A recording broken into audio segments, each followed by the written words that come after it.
Welcome back to clean news Rajasthan. चलिए देखते हैं राजस्थान की 15 फटाफट बड़ी खबरों को। राजस्थान विधानसभा के बजट सत्र में बड़ा खुलासा। राजस्थान विधानसभा के बजट सत्र के तीसरे दिन परिवहन व्यवस्था को लेकर बड़ा सवाल उठा। बीजेपी विधायक कालीचरण सराफ ने जयपुर में बढ़ते ई रिक्शा और निजी परिवहन के बढ़ते दायरे पर चिंता जाहिर की। उन्होंने सरकार से पूछा कि क्या पूरे परिवहन तंत्र को ही निजी हाथों में सौंप दिया जाएगा। विधानसभा में नगरीय विकास मंत्री जाबर सिंह खर्रा ने जवाब देते हुए कहा कि राजस्थान में महाराष्ट्र मॉडल लागू किया जाएगा। इसके तहत सरकार बसें खुद नहीं खरीदेगी, बल्कि निजी कंपनियों की ईवी और सीएनजी बसों को किराए पर लिया जाएगा। उदयपुर की हवा में बहेगा सुरों का सरगम। इन दिन से शुरू होगा वर्ल्ड म्यूजिक फेस्टिवल। उदयपुर शहर एक बार फिर से दुनिया के म्यूजिक को एक नई पहचान दिलाने वाला है।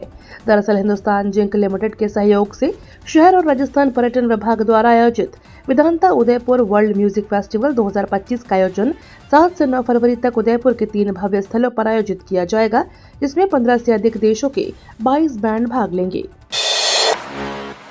राजस्थान के जिले में 30 बीघा जमीन पर बन रहा ऑक्सीजन जोन। आधुनिक तकनीक के इस युग में जहां पेड़ पौधे और जंगल को खत्म करने जैसी बातें सुनने को मिलती हैं, इसी बीच पाली शहर में एक एनजीओ ने पाली के लोगों को भरपूर ऑक्सीजन मिल सके, इसके लिए 30 बीघा जमीन पर सबसे बड़ा ऑक्सीजन जोन बनाने का काम शुरू कर दिया है। इसमें करीब 100 तरह की प्रजाति के 1 लाख पौधे महज 2-2 फीट की दूरी पर लगाए जाएंगे। 3 साल में घना जंगल विकसित हो जाएगा।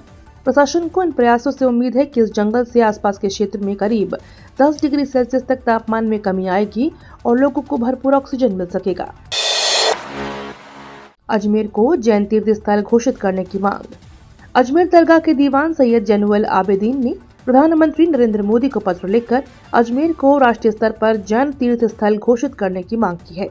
यह मांग जैन समाज के महान संत आचार्य 108 विद्यासागर जी महाराज की पुण्यतिथि के अवसर पर उठाई गई है, जो आज देश भर में श्रद्धापूर्वक मनाई जा रही है। अपने पत्र में दरगाह दीवान ने कहा कि आचार्य श्री विद्यासागर जी महाराज का अजमेर से गहरा और विशेष संबंध रहा है। उन्होंने कहा कि अजमेर न केवल जैन समाज के लिए बल्कि देश के आध्यात्मिक और सांस्कृतिक परिदृश्य में भी एक महत्वपूर्ण स्थान रखता है। यहाँ की पावन धरती अनगिनत संतों, ऋषियों और महान विभूतियों का तपोस्थल रही है। भरतपुर में कुंभ जा रहे लोगों का भीषण एक्सीडेंट। राजस्थान में जयपुर, भरतपुर और दौसा जिले में हुए अलग अलग हादसों में 8 लोगों की मौत हो गई। इन हादसों में 25 लोग घायल भी हुए हैं। बयाना भरतपुर स्टेट हाईवे पर हुए हादसे में 3 लोगों की मौत हुई है। ये सभी महाकुंभ जा रहे थे। इसके अलावा महाकुंभ से लौट रही एक बस के पलटने से हादसा हो गया, जिसमें 2 लोगों की मौत हुई है, जबकि बस के पलटने से 1 दर्जन से ज्यादा लोग घायल हुए हैं। एकल पट्टा भ्रष्टाचार मामले में भजनलाल सरकार का मास्टर स्ट्रोक। राजस्थान का चर्चित एकल पट्टा भ्रष्टाचार मामले में भजनलाल सरकार ने बड़ा कदम उठाया है। इस मामले में अब विधायक शांति धारीवाल की मुश्किलें बढ़ने वाली हैं। हालांकि एकल पट्टा भ्रष्टाचार मामले में भजनलाल सरकार ने राजस्थान हाई कोर्ट का रुख करते हुए याचिका दायर किया है, जिसमें नई जांच की मांग के साथ पुनरीक्षण याचिका वापस ली है। वहीं ट्रायल कोर्ट के फैसले को स्वीकार किया, जिसमें अभियोजन को वापस देने की अनुमति देने से इनकार कर दिया था। अब सरकार ने दोषपूर्ण क्लोजर रिपोर्ट की चुनौती देते हुए निष्पक्ष जांच की मांग की है। अडानी परिवार नवविवाहित दिव्यांग महिलाओं की करेगा मदद।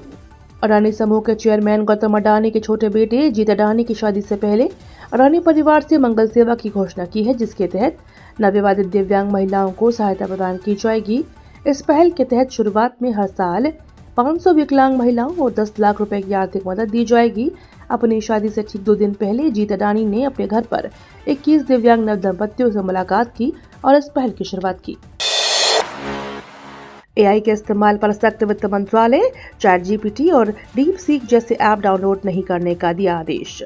आर्टिफिशियल इंटेलिजेंस के इस्तेमाल को लेकर तेजी होती चर्चाओं के बीच वित्त मंत्रालय ने अपने अधिकारियों को कार्यालय के कंप्यूटर और अन्य उपकरणों में चैट जीपीटी और डीप सीक जैसे एआई टूल और ऐप को डाउनलोड नहीं करने का निर्देश दिया है।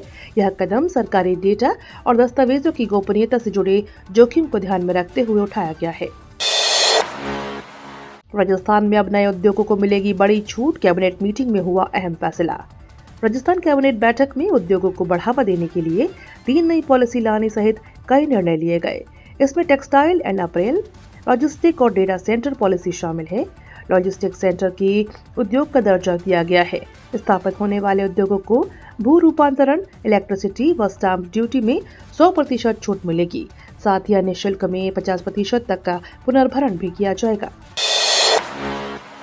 राजस्थान में मातृभाषा में प्रारंभिक शिक्षा पर होगा फोकस। अब तक 12 जिलों का स्थानीय शब्दकोश तैयार। शिक्षा मंत्री मदन दिलावर की अध्यक्षता में शिक्षा संकुल के सभागार में राष्ट्रीय शिक्षा नीति 2020 के क्रियान्वयन पर एक महत्वपूर्ण बैठक हुई। इस बैठक में राष्ट्रीय शिक्षा नीति 2020 के क्रियान्वयन का व राज्य में शिक्षा के संरचनात्मक सुधार के लिए शिक्षा विभाग की ओर से चलाए जाने वाले मुख्यमंत्री शिक्षित राजस्थान अभियान के बिंदुओं सहित शिक्षा के क्षेत्र में समग्र विकास, आधुनिक शिक्षा पद्धति और आवश्यक सुधार के संबंध में विस्तृत चर्चा हुई। अलवर जिले को जल्द मिलने जा रहा नहर का पानी, टेंडर 12 फरवरी को। पार्वती, काले सिंध, चंबल पूर्वी राजस्थान नहर परियोजना के जरिए अलवर के लोगों की प्यास बुझाने की तैयारी तेज हो गई है। पहले चरण में अलवर को केवल पीने का पानी मिलेगा। योजना के दूसरे चरण में किसानों को नहर का पानी मिलने की उम्मीद है। पहले चरण में नहर का निर्माण कार्य 3446 करोड़ रुपए से होगा। इसमें टेंडर जयपुर में 12 फरवरी को किए जाएंगे। उसके बाद मार्च और अप्रैल में निर्माण कार्य शुरू होने की उम्मीद है। पूर्व मंत्री रामलाल जाट के खिलाफ सीबीआई जांच के आदेश। राजस्थान के पूर्व राजस्व मंत्री और कांग्रेस नेता रामलाल जाट की मुसीबतें बढ़ती जा रही हैं। उन पर 5 करोड़ की धोखाधड़ी का आरोप लगने के बाद अब इस मामले की जांच सीबीआई करेगी। जोधपुर हाईकोर्ट के जज जफरचंद अली ने मंगलवार को इस मामले में केंद्रीय जांच एजेंसी को जांच के आदेश दिए हैं। आरोप है कि रामलाल जाट ने राजसमंद के एक माइनिंग कारोबारी से ग्रेनाइट माइंस के 50% शेयर अपने करीबी रिश्तेदारों के नाम करवाए और उसके बदले में जो रकम देने का वादा किया था वो नहीं दी। बिना योग्यता की फ्री राशन लेने वालों की खैर नहीं। मोदी सरकार की ओर से देश के करीब 80 करोड़ लोगों को बांटे जा रहे मुफ्त राशन की योजना में सेंध लगाने वालों की अब खैर नहीं है।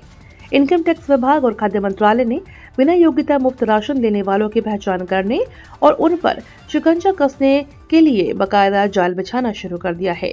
सरकारी आंकड़े बताते हैं कि आज भी देश में लाखों लोग बिना योग्यता के ही मुफ्त राशन योजना का लाभ उठा रहे हैं। मोदी सरकार ने प्रधानमंत्री गरीब कल्याण अन्न योजना का दायरा साल 2029 तक बढ़ा दिया है। दिल्ली में 27 साल बाद बन रही बीजेपी सरकार। दिल्ली विधानसभा चुनाव के exit poll Bharatiya Janata party को विजेता घोषित कर रहे हैं।